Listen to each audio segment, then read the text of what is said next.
Good morning प्यारे बच्चों। आज के अंग्रेजी क्लास में आप सभी का स्वागत है। आज हम the mountain and the squirrel नामक पोएम का एक्सरसाइज कवर करेंगे। इससे पहले हमने 3 पार्ट में इसका अध्ययन कर चुके हैं। आज हम इस आखिरी भाग में इस चैप्टर से जुड़े हुए महत्वपूर्ण और इम्पॉर्टेंट सवालों को कवर करेंगे। आइए सबसे पहले स्टेंजा पर आधारित प्रश्न को हल करने का प्रयास करते हैं। प्यारे बच्चों, हमारे पेपर में 4 नंबर का पोएट्री से पैसेज आता है, जिसमें 2 क्वेश्चन होते हैं जिनका आंसर हमको अपने पैसेज को पढ़ करके देना होता है। आइए आज हम द माउंटेन एंड स्क्वेरल से एक पैसेज को सॉल्व करते हैं। The mountain and the squirrel had a quarrel and former called latter little pig. One replied, "You are doubtless very big, but all the sorts of things and weather must be taken in together to make up a year and a sphere." ये अब इस stanza पर आधारित questions को solve करते हैं। Question 1, write the name of the poem which the above stanza has been selected. Who is the poet of the poem. Question कह रहा है कि उस कविता का नाम लिखिए जिससे उपरोक्त पद्यांश लिया गया है और इस कविता के रचनाकार कौन हैं।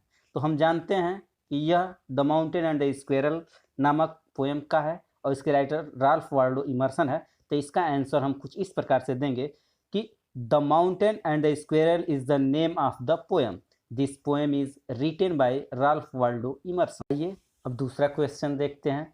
Which words rhyme with each other in the above lines?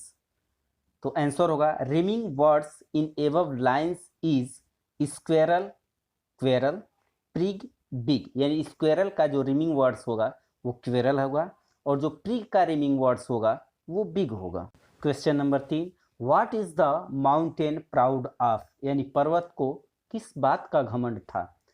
तो आंसर इसका होगा the mountain was proud of its towering bigness। पर्वत को अपनी विशालता पर गर्व था, घमंड था। Question number 4, what does the squirrel say to the mountain।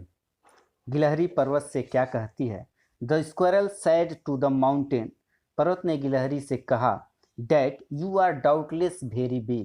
तुम संदेह बहुत बड़े हो, but all the sorts of things make a sphere।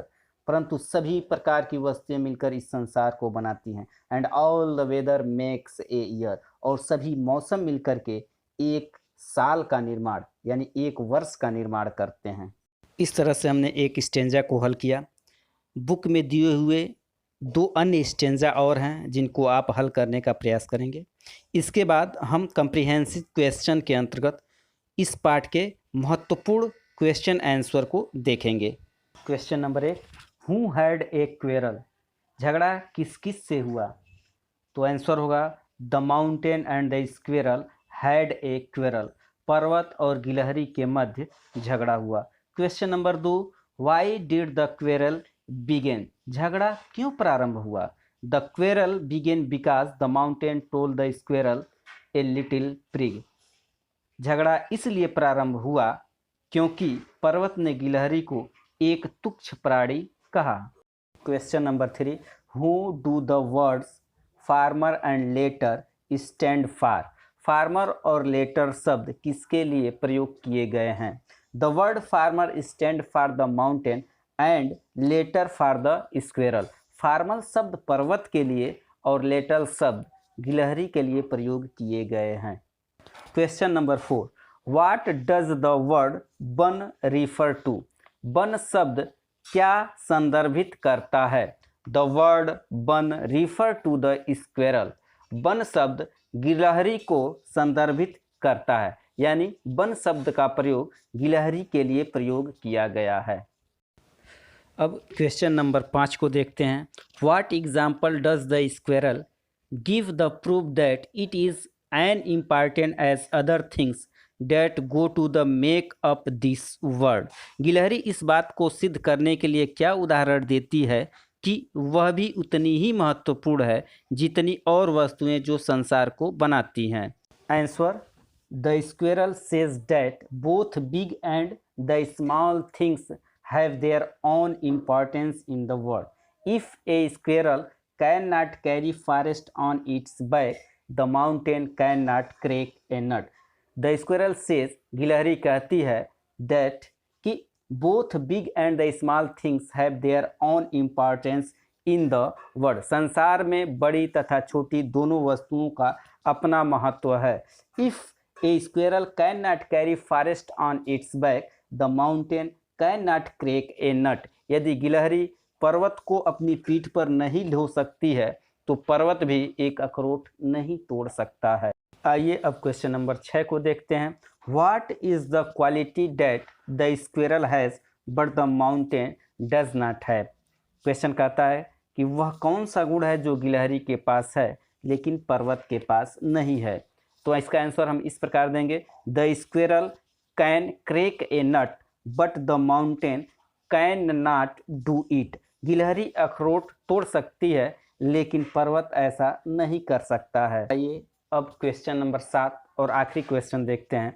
Read last 3 lines of the poem and से by whom have these lines been spoken, the mountain or the squirrel. कविता के अंतिम 3 पंक्तियाँ पढ़िए तथा बताइए कि ये किसके द्वारा कही गई हैं, पर्वत के या गिलहरी के. यदि हम आखिरी 3 लाइन का अध्ययन करेंगे तो हमें पता चलेगा कि यह पंक्तियाँ गिलहरी द्वारा कही गई हैं. इसलिए इस क्वेश्चन का आंसर होगा the last 3 lines of the poem are spoken by the squirrel. कविता की अंतिम 3 पंक्तियाँ गिलहरी द्वारा कही गई हैं. इसी क्वेश्चन के आंसर के साथ आज का क्लास यहीं पे समाप्त होता है. अगली क्लास में आपसे पुनः मुलाकात होगी. तब तक के लिए मेरे चैनल को देखें, लाइक और सब्सक्राइब ज़रूर करें. गुड बाय, नमस्कार.